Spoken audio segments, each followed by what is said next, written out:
I'm Rod. This is the Irrelevant Information Podcast, a podcast about unimportant subjects, and today we're going to talk about the Texas state flag. If you know anything about me, you know that I love flags as a concept. I really do. I mean, the first episode of this podcast, way back years ago, when there were only 2 episodes for about 2 years, was about a flag, the Ohio state flag. If you haven't heard it, don't look it up, don't listen to it. It's rough.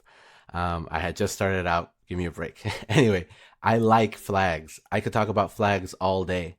And one of the undeniably solid flag designs is that of the state flag of Texas, the Lone Star. It's an iconic design, and it is truly a good design. But what do I mean by good design?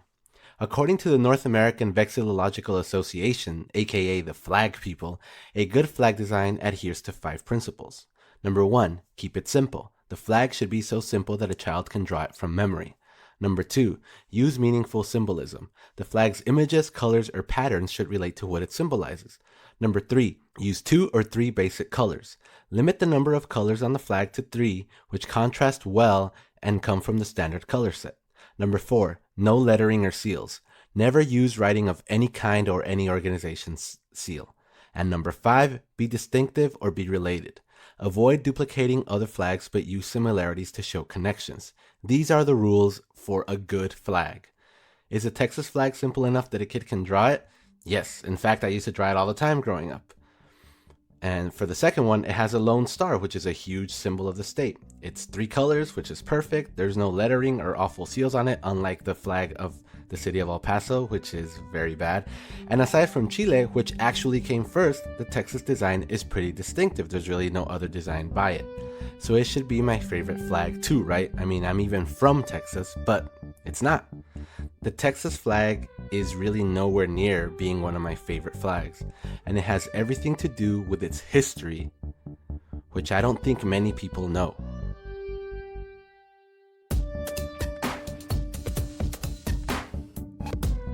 Mexico became independent from Spain in 1821. 3 years later, in 1824, Mexico passed the General Colonization Law, which opened the doors for immigration into Texas. In 1825, the government of the state of Coahuila y Texas created the empresario system, which is they would grant land to individual men who would then recruit people to settle and work the land. And for every 100 families that empresarios settled, they would receive 23,000 acres. This system is how Stephen F. Austin came to the state and his father before him. His father was actually the first empresario, but Stephen F. Austin is the man for whom the capital is named after. But empresarios were all types of affluent white men. Now, I want to kind of restate that because it would be unfair to say that all empresarios were white, because there was also Mexican men. For example, Martín de León or Lorenzo de Zavala were 2 empresarios that were, brown or not white. Still, among all these empresarios, there's one guy who ties directly to this story that I'm telling you, or the history of the Texas flag, and that's a man by the name of Hayden Edwards. Now, to put it lightly, Hayden Edwards was a bit of a jerk. If we want to be a little bit more honest, he was a little bit of a scumbag. On April 14th, 1825, Hayden Edwards was granted a colonization contract to settle 800 families in East Texas. It's kind of near the current Louisiana border. It's north of Nacogdoches and north of the colony that Stephen F. Austin was running at the same time. His contract contained standard language that required Edwards to recognize all pre-existing Spanish and Mexican land titles in his area, and he also needed to raise a militia to protect the settlers in the area, and to allow the state land commissioner to certify all deeds awarded. The state land commissioner, not him. Hayden Edwards didn't do any of those things, however. He arrived in Nacogdoches in August 1825 and right away demanded written proof of ownership of the land titles for everything, or the land would be forfeited and sold and auctioned within a month. He did this particularly targeting those that were different to him. Hayden was a snob and a racist. He scorned those who were poorer or of a different race. His goal was to remove the poor or less prosperous settlers so he could assign their lands to wealthy planters like himself that were from the southern United States. Most of the Spanish-speaking landowners had lived on grants made to their families 70 or more years previously and were unable to produce any paperwork. And those that had valid titles, Edwards accused of forgery. Now, remember, as part of his contract, he had to organize a militia, and that militia had to be open to both established residents and colonists that he was bringing over. So when the militia formed, they elected municipality clerk Jose Antonio Sepulveda to be their captain. But Hayden Edwards nullified that vote and proclaimed himself head of the militia. And he did this because Sepulveda was a Mexican, and he didn't like that.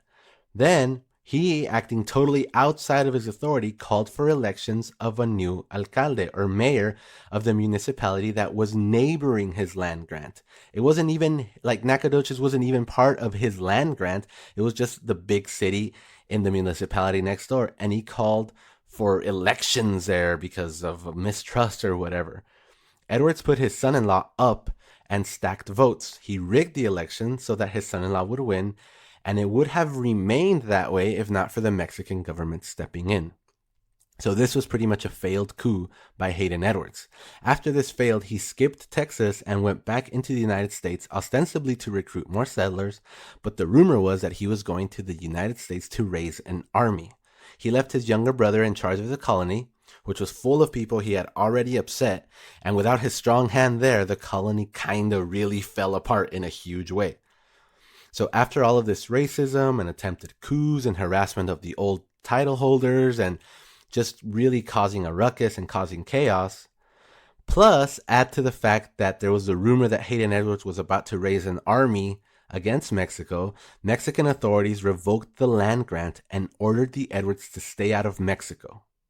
However, Hayden and his brother came back to Nacogdoches in October of that same year because they had a lot of money invested in the region and were not going to give it up just yet.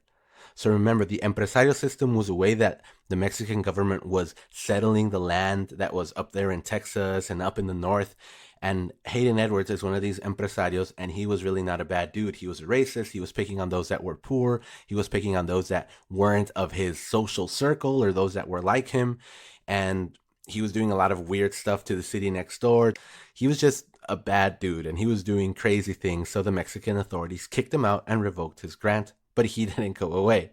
He came back to Nacogdoches. He was not going to give it up.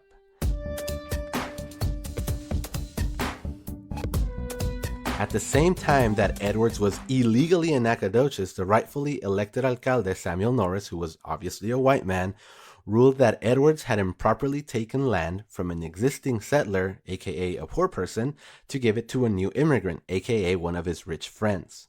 Norris evicted this person. In the same month, he kicked out another one of Edwards' buddies for refusing to purchase a merchant license before trading with the Indian tribes, and the new colonists, or those people that Edwards has brought over, were not happy.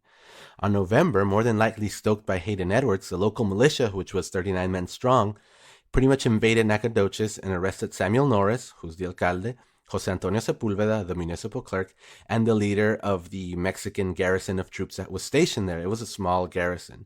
And they charged them with oppression and corruption. At the same time, in this same move, when all these influential men were arrested, Hayden Edwards was also arrested for violating his expulsion order. Now, this was very clearly a cover-up because Hayden Edwards was immediately paroled and released. As for the other three men, there was a court set up and they were all found guilty and banned from holding any offices. Shortly after that, the court disbanded and a new alcalde was put in place. So all of this to say, the Edward brothers, both Hayden and his younger brother, were trying to drum up a revolt. They weren't happy with taking over Nacogdoches and wanted more. They even reached out to the Cherokee tribe, who were a bit upset at the Mexican government because they were promised a deed to land in East Texas but were never really given a deed. The Edwards offered the tribe all of the land in Texas north of Nacogdoches if they supported their revolution plans. So that's kind of like a really good deal, right? Finally, on December 16th, Hayden Edwards and his brother and 30 men invaded Nacogdoches, seizing the old stone fort, which was the most important building in town.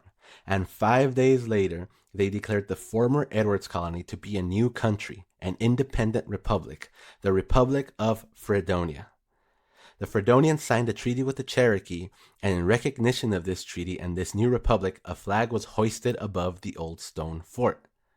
It was a flag that had 2 horizontal stripes, which cut the flag in two in the middle. One was white and on top, and one was red and on the bottom. It represented the 2 races, the white man and the red man, as they called it at the time. On the top half of the flag, there was also an inscription that said Independence, Liberty, and Justice.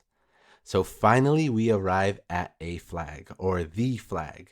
This flag, the flag of the Fredonian Republic, was one of the precursors to the Lone Star flag. And the Fredonian Republic flag was entirely a race-based design. It represented white man and red man united against brown man. It was exclusionary by design. Nowadays, the Texas State Flag Code states that the white bar on the flag is for purity and the red is for bravery. But the flag design is directly from the flag of Fredonia, which is this racial flag that I just described. And that's the great shame of the Lone Star flag. The Lone Star flag actually wasn't the first flag of the Republic of Texas. The original design, at least in my opinion, is pretty great too. It's actually, I think, better than the Lone Star flag as we know it now. Maybe you've seen it. It's also called the Burnett flag, B-U-R-N-E-T. It's that blue flag with a yellow Lone Star in the middle. It has a Lone Star, it's distinctive, it's easy for kids to draw, it's got great colors, only two, and it's got history. It's actually based on the Jane Long flag, which was the first Lone Star flag, it being a red flag with a white star. So the Burnett flag is a great flag. It fits all the criteria. It's distinctive, it's awesome, it's really good. I actually own a Burnett flag and proudly have it next to my Ohio State flag and the flag of Nepal. It's right in the middle of the triumvirate of favorite flags that I proudly display on my bookcase. Still, that flag, the Burnett flag, the good flag, was replaced in 1839 by the current Lone Star flag.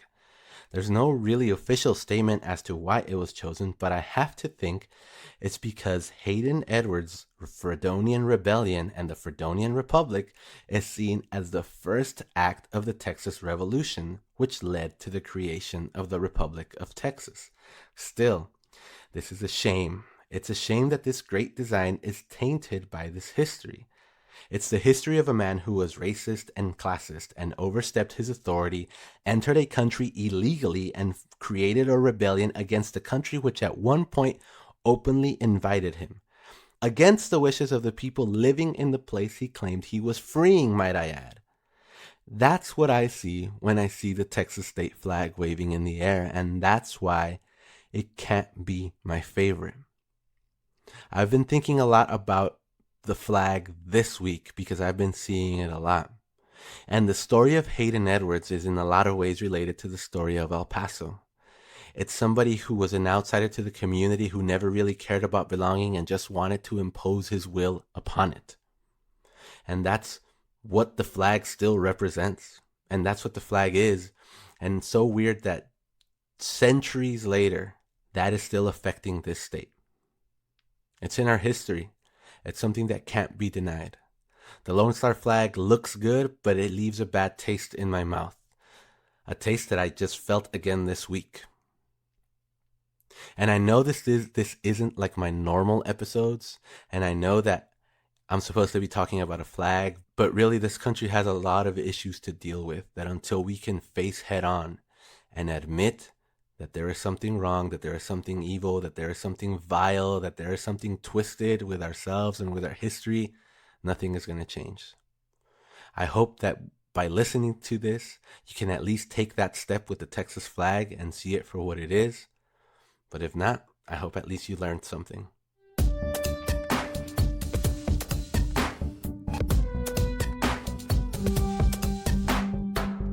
That's it for this one. Thanks for listening to it. I know it's a little different, but I just had to get it off my chest in my own unique way, I guess. See you next time, and as always, OR4 did nothing wrong.